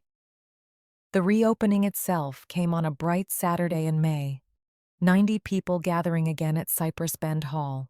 The guest list shifted in small, honest ways, as I've said. Grant, absent entirely. Patricia, present only briefly. Constance, flown in from Tampa for the occasion, sitting in the front row beside Ruth Ann like she'd always belonged there. Which, in the way that mattered most, she finally had decided to. The first 4 scholarship recipients stood at the front of the hall that afternoon, introduced one at a time. I want to name what each of them represented, because this is the part of the story that widened past my own family and into the whole county, the way Bo's letter had hoped it eventually would. There was a young man named Terrence Odom, whose grandmother had worked 43 years on a peach operation 2 counties over, and never once been offered so much as a share of the land she'd helped make profitable. There was a girl named Anita Marsh, no relation to the judge, whose family had sharecropped tobacco outside Miller's Creek for 3 generations before finally buying 4 acres of their own in 1988, at a price the family still talked about like a small miracle. There was a boy named Dwight Calhoun, whose great-uncle had been the last black foreman on a dairy farm that closed in the 90s without ever paying out the pension it had promised him. And there was Bree's older cousin, a quiet 17-year-old named Talia, whose own mother had cleaned houses in 3 counties to put herself through nursing school. The kind of story I recognized so plainly it took my breath for a moment, standing at that podium. Each of them received a check for $6,000 and a small brass pin shaped like a chair, which Warren had commissioned as the scholarship's emblem without telling me first. It undid me, a little, more than almost anything else that whole spring. This tiny object meant to say, plainly, to 4 teenagers who'd never met my father, "Somebody built you a seat finally, and it's yours to keep." Terrence spoke first. He thanked his grandmother by name. She'd passed 2 winters earlier, he said, without ever once being told, by anyone with power to say it, that her 43 years on that peach operation had built something worth counting. The scholarship wouldn't undo that silence, he said, but it might mean the next generation of his family didn't have to spend a lifetime waiting for somebody to notice their labor out loud. I listened to him, a 17-year-old boy standing at a podium, and thought he'd just said, more plainly than I'd managed in any courtroom, exactly what this whole long year had been about. He thanked the committee. He thanked Warren by name for the paperwork nobody sees. He sat back down, and the room applauded longer than politeness required. The particular applause a small town gives when it recognizes, in a teenager's plain sentences, something it has been trying to say to itself for years. I looked out at that room, at Ruth Ann fanning herself with the same church bulletin she'd carried to the courthouse, at Harold near the back with his hat in his hands, the way my father used to hold his, at Marcus grinning like he'd won something, at Bree, older now by a year, coloring quietly at a real table with a real chair beside her. "There's room now," I said, near the end of my short remarks, "for everybody who's finally willing to sit down honestly." Afterward, once the applause settled, I walked past the old strongbox one last time and pulled a real chair to the head of the long table. I set it down myself and sat,